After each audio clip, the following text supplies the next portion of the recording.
திருத்தணி புதிய பேருந்து நிலையத்திற்கு அண்ணா பெயரை நீக்கிவிட்டு கருணாநிதி பெயரை சூட்டுவதற்கு அதிமுக பொதுச் செயலாளர் எடப்பாடி பழனிசாமி கண்டனம் தெரிவித்துள்ளார். இதுகுறித்து அவர் வெளியிட்ட அறிக்கையில், திருத்தணி நகராட்சியில் புதிதாக கட்டப்பட்டு வரும் பேருந்து நிலையத்திற்கு அண்ணாவின் பெயரை சூட்டாமல் கலைஞர் கருணாநிதி பேருந்து நிலையம் என்று பெயர் சூட்டியிருப்பது திமுக கட்சியின் சர்வாதிகார போக்கை காட்டுகிறது என தெரிவித்துள்ளார். அண்ணாவின் பெயரை புறக்கணிப்பது ஒட்டுமொத்த தமிழகத்திற்கும் இழைக்கப்படும் அநீதி என்றும், அண்ணாவின் பெயரை மறைப்பதுதான் திராவிட மாடலா எனவும் இபிஎஸ் கேள்வி எழுப்பியுள்ளார்.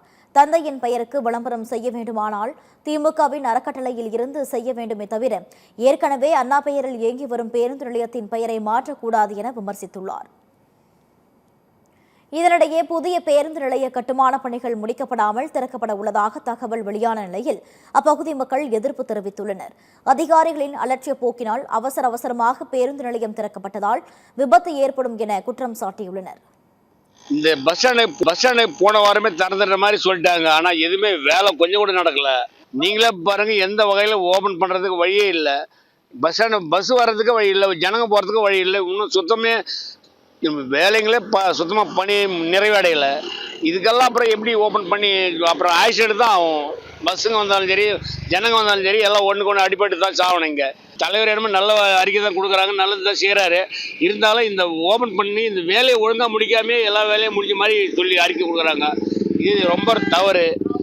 இந்த பேருந்து நிலையம் முழுமையாக பணி நிறைவடையாமல் ஒரு 60% தான் நடந்திருக்கு. மேற்கொண்டு இந்த பணியை எல்லாத்தையும் முழுசாக நிறைவடைஞ்ச பிறகு திறப்புழா செஞ்சால் நல்லாயிருக்கும்.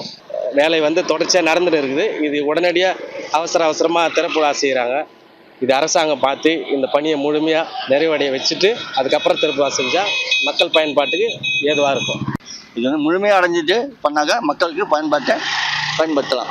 இதில் பார்த்தீங்கன்னா ஒரு 70% தான் இருக்குது. இன்னும் 30% கம்ப்ளீட் ஆகலை.